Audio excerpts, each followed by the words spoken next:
trying to violate. Said guard your ground, that's your golden gate. Now we write new chapters with the same red clay. Tech in the pocket, but we still pray. Farmers in the fields doing handshake deals. Now we sign on screens, same love, new feel. Celebrate the harvest when the numbers shine. Welcome, everybody. Thank you for joining. Thank you, everybody. Let's go.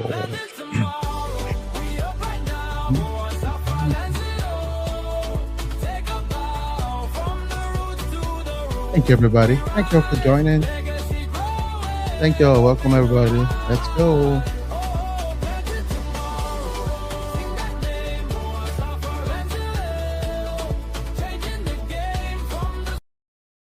All right. Welcome, everybody. Thank you for hanging out with us and taking the time to join the call today. So today we have the honor and privilege of having one of the biggest, largest body in the US that helps with Legacy Nutrient Deduction program. And we get to know a little bit about them, understand what exactly it's all about today, and we can ask all our questions. For those of us that are investors already, thank you. Thank you for being part of our community investing already. And today you would get to know a little bit more about investment around land and how we can take advantage of all the tax benefits around it so much. So without wasting much time, I have the privilege. And before we do that, actually, let's see what part of the world you're logging in from. We always do that all the time. Feel free to type where you're logging in from so we can just acknowledge you and say thank you for joining real quick. Let's go. Dallas in the house. Let's go. Dallas, Texas in the house. Let's see. What part of the world are we logging in from? Let's go. What part of the world are you logging in from? All right. We see Dallas in the house. Let's see. Where else are we logging in from? Let's go, folks. Thank you all for joining again. We'll make it as quick and brief as possible so we have enough time for questions and answers. So, Selina in the house. Thank you, Martha. Selina, when you go in the house, let's go. Awesome, sis. Awesome. All right. That is awesome. All right, let's do a countdown and we just get started immediately and bring James on board. Let's quickly do a countdown. I will do that in a second. Let's go.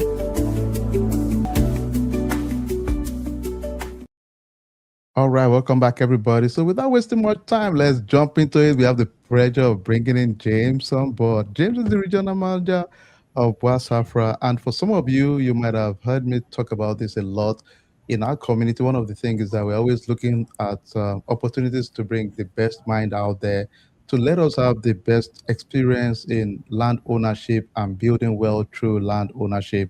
And we have 3 layers within our community. Number one, we make sure you have ag exemption, whereby you pay minimal to no taxes at all. The second thing is that we lease your land to ranchers and farmers, and they pay you every year. The third one is the third pillar, which is very important for us, the Legacy Nutrient Deduction Program. And Boa Safra has been an amazing partner. And without wasting more time, with me today is James in the house. Hey, what's up, James? What's up, guys? How are you? Thanks for having me. Excited to be here. I got to say, that's the best intro I've had. I feel like about to go worldwide here.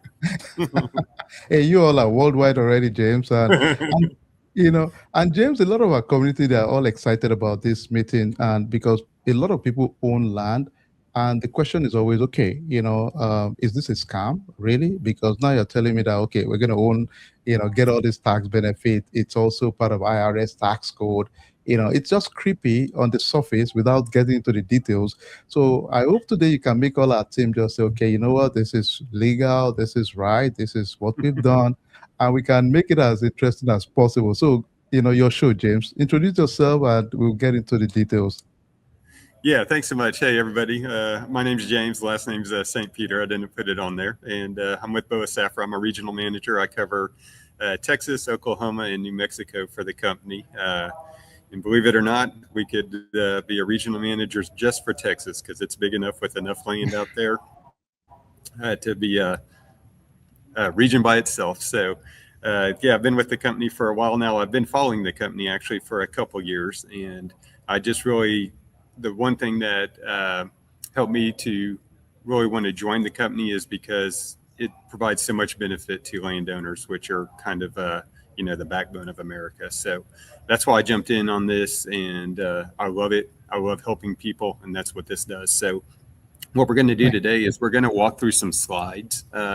Slides can be monotonous. They can be interesting, but it's going to give us a good general overview. I'm trying to make this relatively simple because as landowners, we want to understand how it works, but we also, in a lot of cases, have CPAs that understand the tax filings and things like that. So I don't want to get too much in the weeds on that, but if you do have specific questions regarding that kind of stuff, I'm happy to answer it as well. So I'm just going to go through some slides here. There's not too many of them. So let's just kind of walk through these.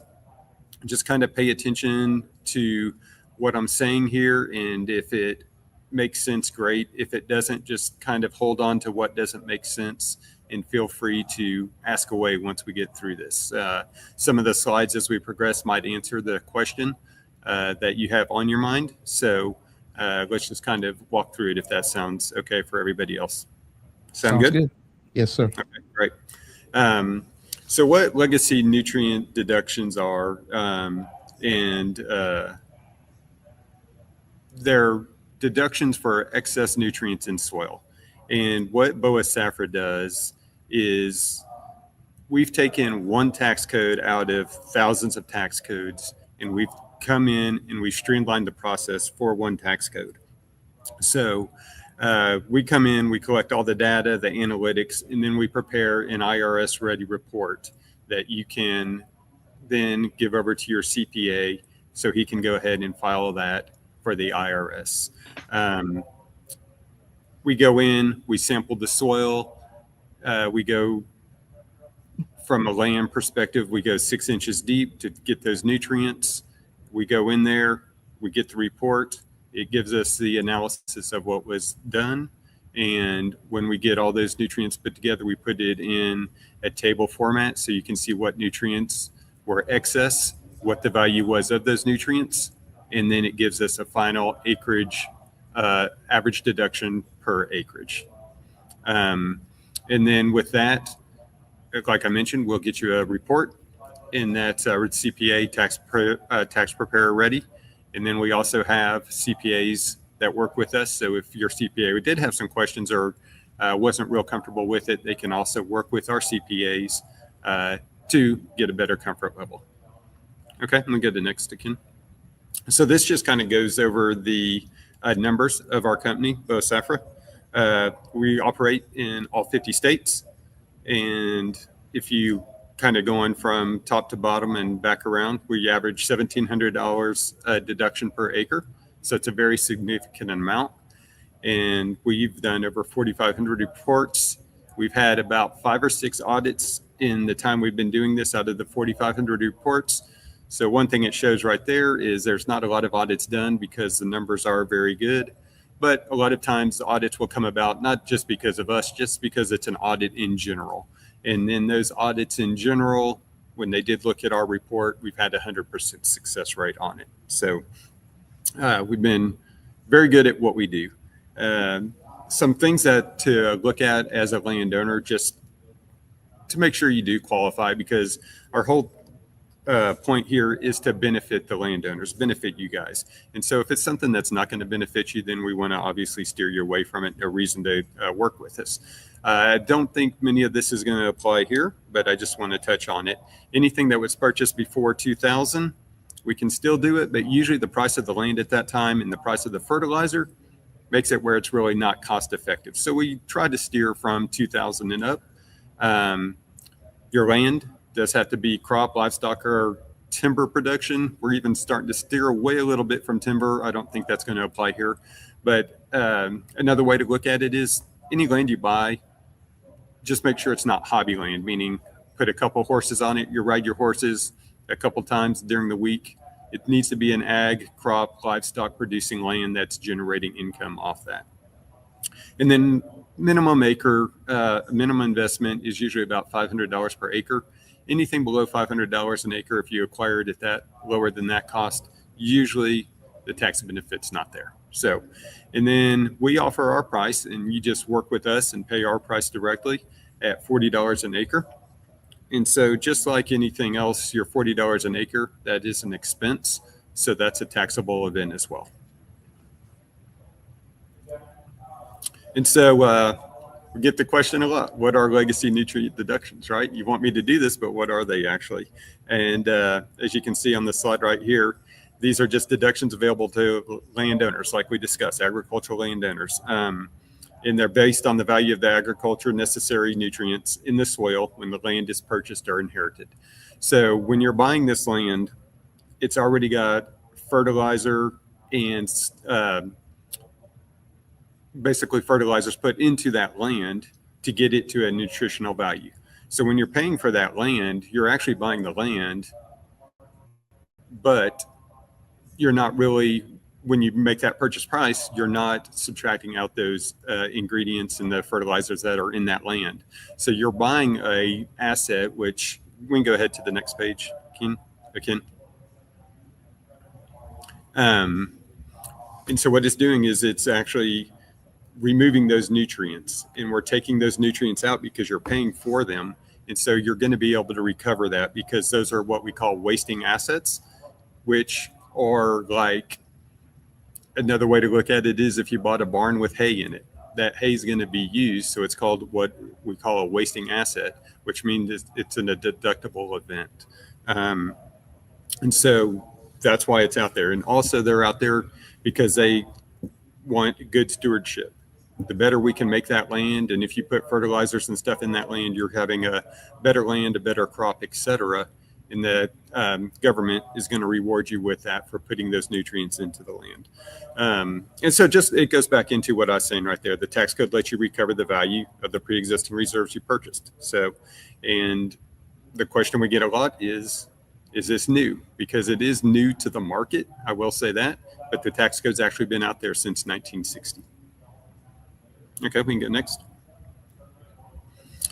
So what land can qualify? And this is what we kind of discussed on the previous slide.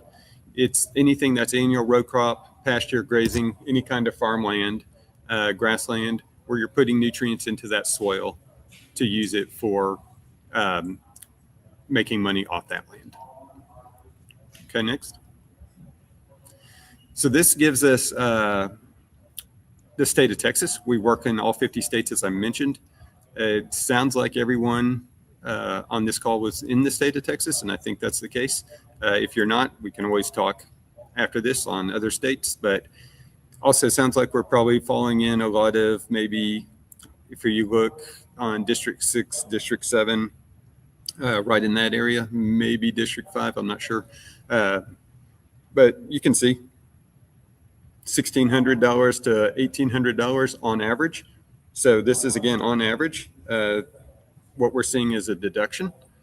Some are going to fall a little higher, some are going to fall a little lower. It's really hard to say. That's why we have to go out and do that soil sample. But this gives you a good idea. I mean, if we look at the lowest across the state, we're at about, looks like $1,400, all the way up to about close to a little above $2,000. Okay, next, please.